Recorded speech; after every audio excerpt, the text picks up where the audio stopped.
In their tomb inscriptions, both Cyrus's son-in-law Darius and his grandson Xerxes, like all other Achaemenid kings of Persia, referred to themselves as Aryans. The word Aryan meant noble.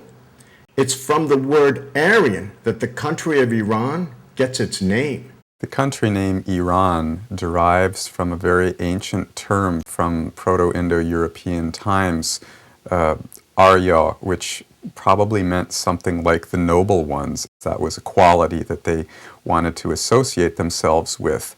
As such, they retained this as the name of their own lands, so that Iran means literally land of the noble ones, land of the Aryans. And Ireland, in fact, Ireland means exactly the same thing. They're etymologically the same word.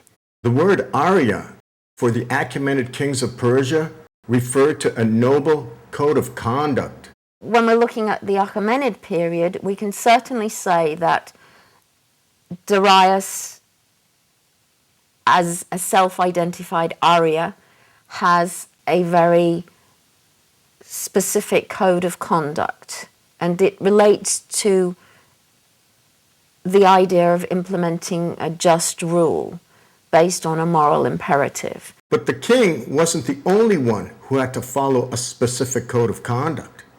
Every sector of society had its own code of conduct. It was a system the Persians had inherited from their Iranian ancestors. In terms of Iranian, what we know, of course, it's the code, the general code for the common person, and then more stricter codes for the more organized people, not only for the warriors, not only for the nobility, but also for the merchants, that is for, and these particular middle class, so to speak, groups, they have the most interesting codes. These codes of conduct were designed specifically for an illiterate society. Illiterate Iranians were bound to their codes of conduct by nothing more than an oral contract between them and society. Oral contracts were taken far more seriously in illiterate communities than in societies that could keep written records. There's no such thing as a central government. There's no police force. The only way that social stability is maintained is through kinds of mutually agreed upon codes and norms. And one result of this, that in these kinds of societies we see usually a very strong emphasis on the importance of oral pacts, the power of the word. These are seen as binding. And this is a way that stability and order are maintained within the society. These oral contracts were sealed with an oath sworn to the pagan god of justice, Mithra. The god of contracts, Mitra, was seen as the enforcer of oaths, and that if you violated an oath, that you would have to reckon with Mitra, who was going to punish you through some kind of ordeal. Mithra's punishment ensured that Iranians followed their codes of conduct better than any written document. It was the code of conduct of these Iranian Mithras that would later become chivalry in the West and what's called Javanmardi in the East.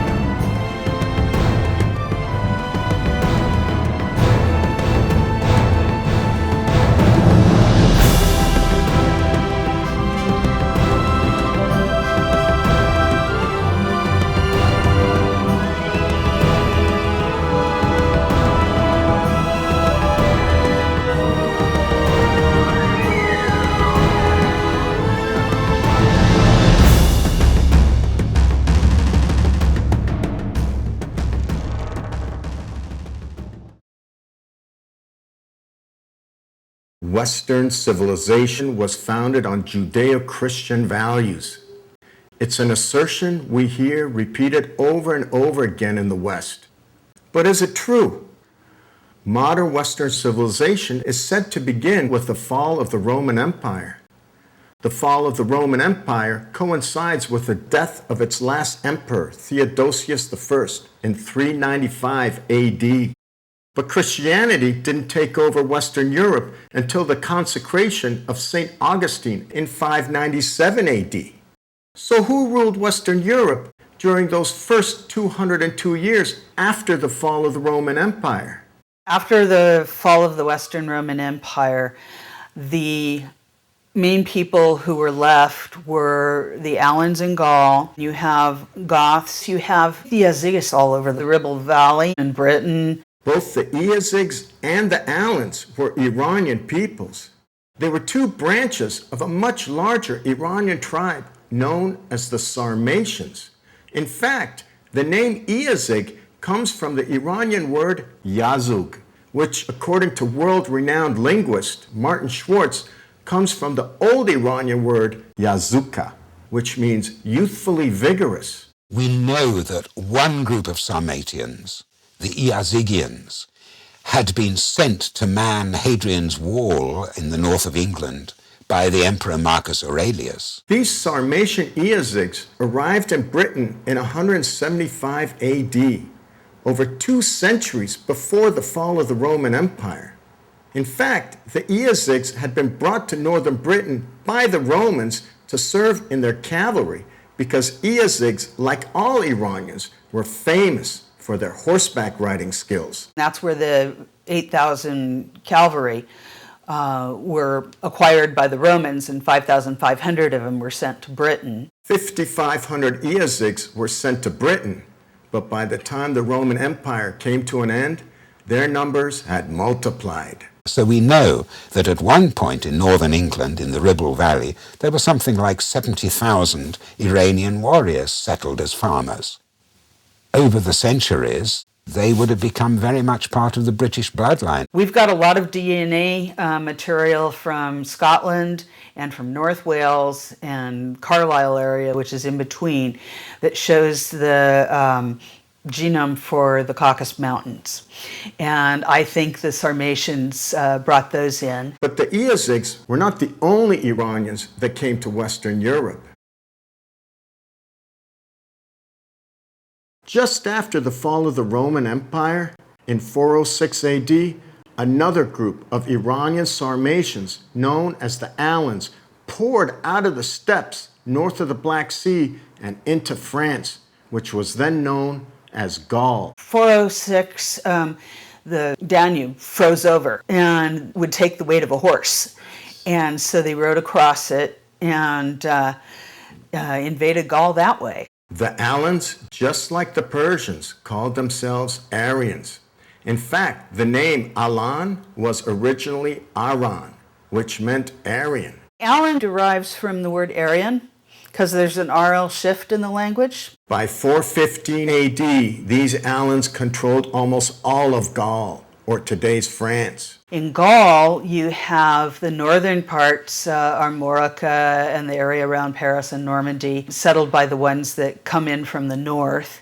And in southern Gaul, you have the Alans that sacked Rome with Alaric come over and settle in the south.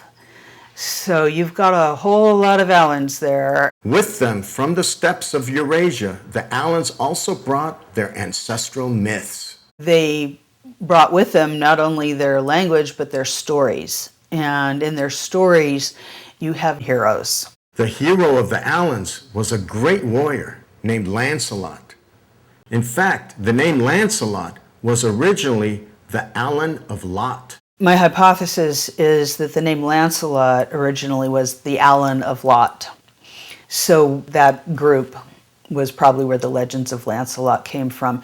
And there was another group up north, led by Goar, who carried some of the legends of Lancelot. And there's another group over in Normandy that carries legends of Lancelot.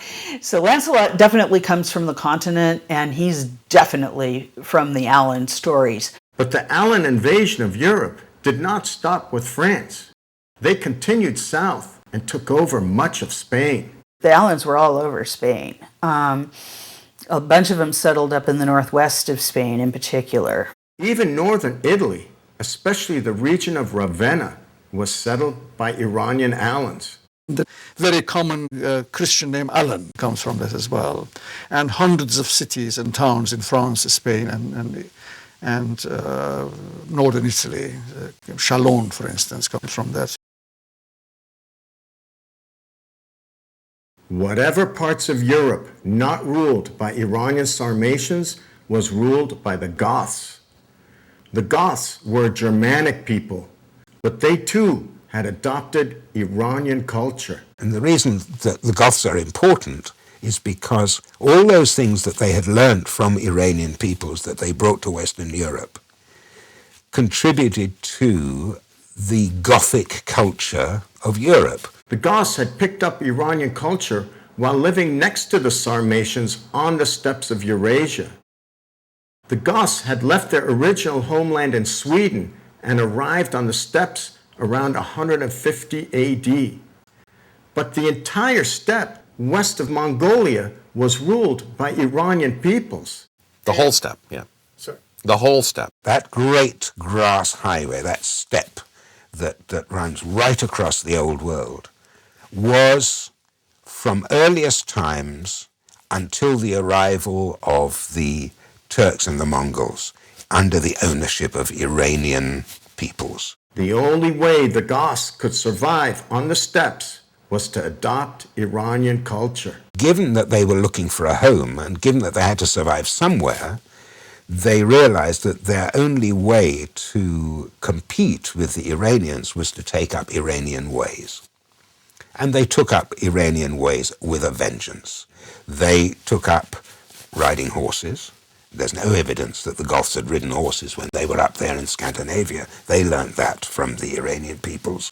They took up their methods of warfare.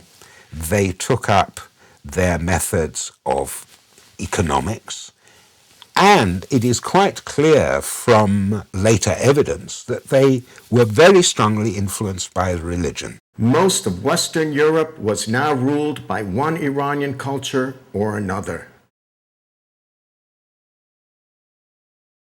Of all the Iranian cultures in Europe, none had a greater influence on Western civilization than the Iazygs of northern Britain.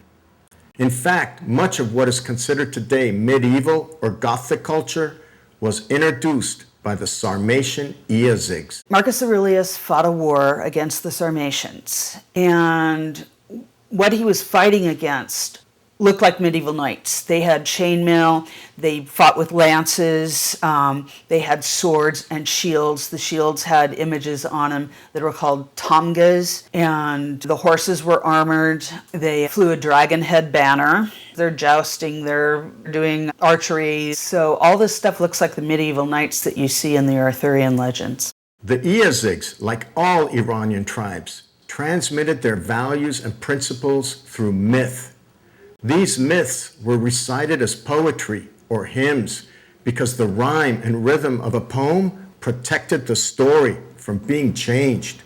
This form of storytelling is known as the oral tradition. Oral tradition, of course, is very important. The question is, how is it preserved? And of course, it's easier to memorize, the rhythm.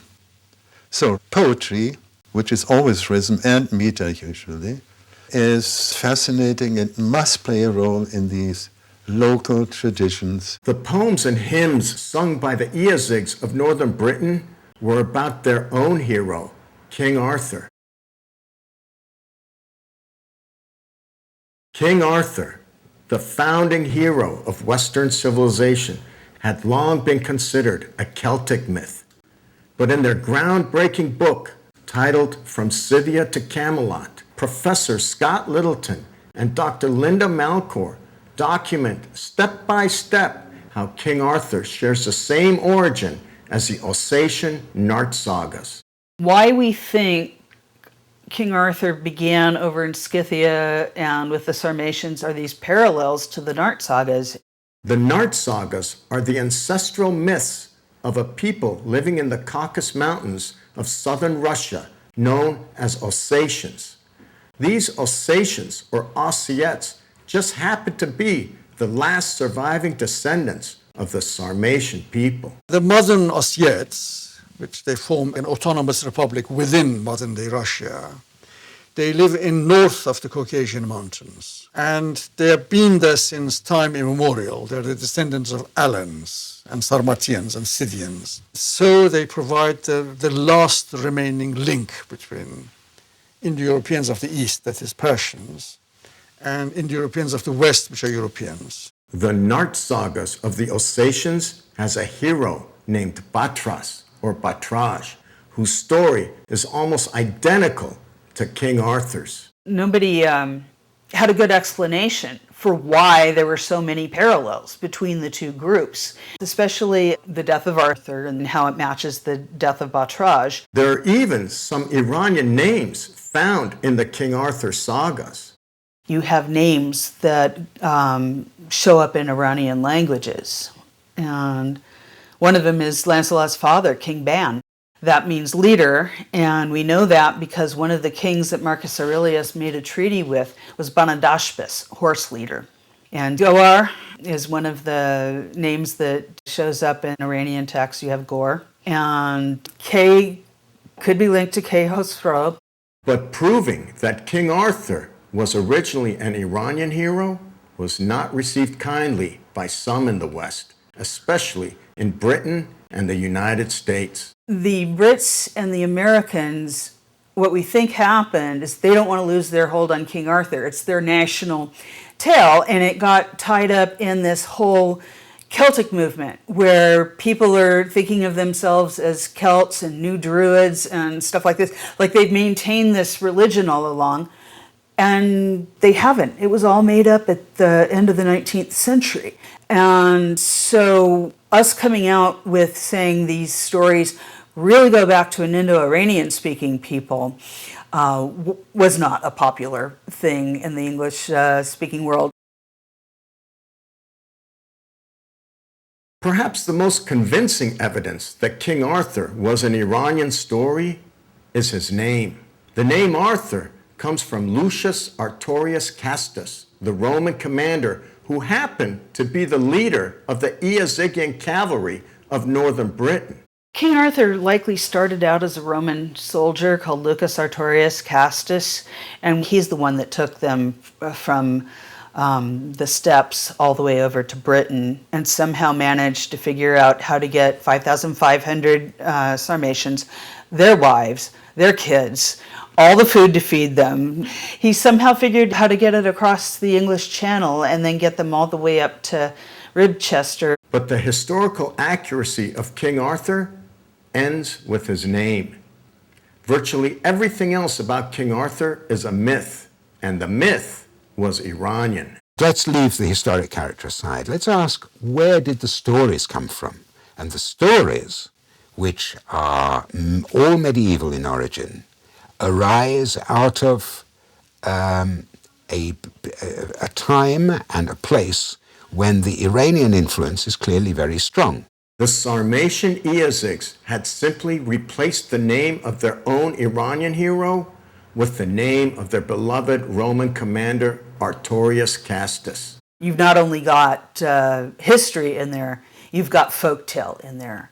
And that's because of the Sarmatians. And they got the stories of Castus and probably replaced their heroes with his name. It was through King Arthur that the values of the Eozigs would spread throughout the rest of Europe. It began when the Saxons invaded England and forced the Eozigs to move.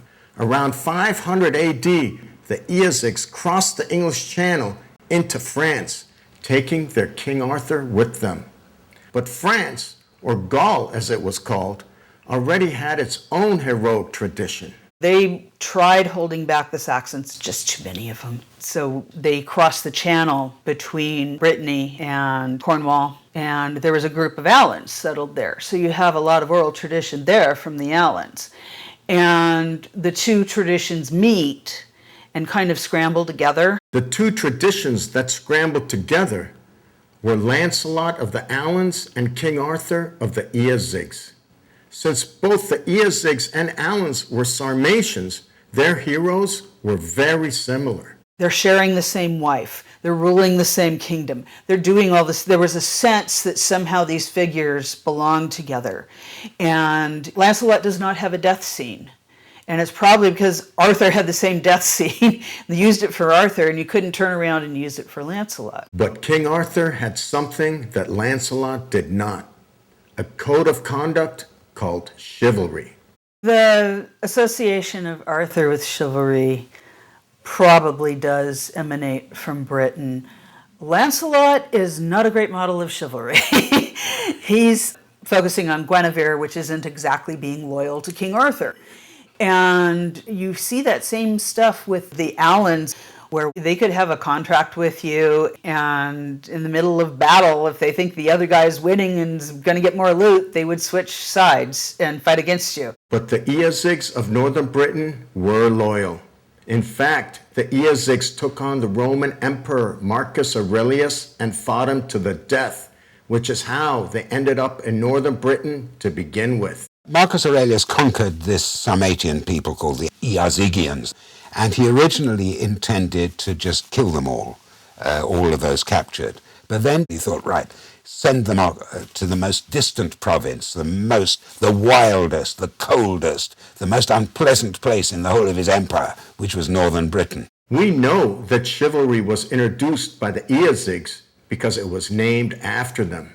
The name chivalry comes from the Roman word for cavalry, caballerius. In other words, chivalry means cavalry behavior, and the only tribe that served in the Roman cavalry of northern Britain were the Sarmatian Eozigs. They were remnants of the Sarmatian cavalry in Rome, because there are all these battles that are fought that you need the mobility of cavalry to do it. No one personifies the chivalry of these Eozigian cavalrymen better than their hero, King Arthur. King Arthur is the preeminent symbol of chivalry in the Western world. Arthur has really been looked up to over the centuries. It goes way back in the literature. King Arthur became so popular that even the Allans replaced their own hero, Lancelot, with King Arthur and his code of chivalry. Everybody was kind of looking up to him in the Middle Ages, trying to be like him. Normans and others wanted to have him in their genealogy, so you get these false genealogies of Arthur that are included in the Kings of Britain. Queen Elizabeth II traces her genealogy back to Arthur.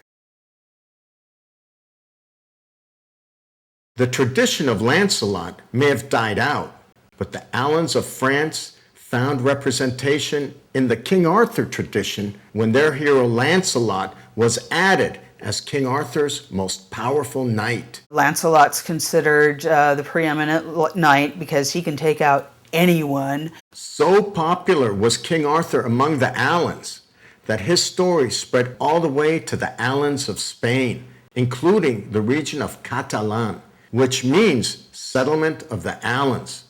Catalan, or Catalonia, also happens to be the home of Miguel de Cervantes, the 17th century author who literally wrote the book on Spanish chivalry titled Don Quixote. Cervantes did live in Catalonia, which means a place settled by Allans. Even the German Goths found representation in the King Arthur tradition through another knight named Tristan.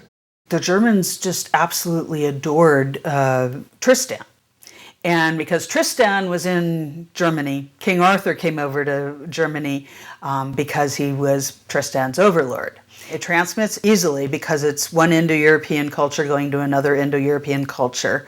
But Arthur really appealed to the German sense of honor, and he reminded them of their own heroes. But few people were better represented in King Arthur's court than the Celts. The Celts found representation not only through their knight Gawain, but also through Arthur's most trusted advisor, Merlin. Much of Western Europe was united under King Arthur long before Christianity. King Arthur is a fascinating character because of the provenance of the legend. Here we have a point of transmission of Iranian ideas, Iranian dualism, Iranian religious beliefs into Europe. King Arthur's ideas and beliefs were Iranian because they were Mithraic in origin. His code of chivalry carries the signature trademark of Mithra. King Arthur became so popular because he was a warrior for justice. Whenever war and justice combine together, there's usually a Mithraic connection behind it. That's because Mithra was a god of justice before he became a god of war. Their ethics are chivalry. In the Iranian context, their ethics are the pursuit of justice at basically whatever cost. That's where Mithra comes in, right? Because Mithra fights on the side of justice. The spiritual functions of Mithra are clearly seen in one of the oldest hymns to Mithra known as Yash 10.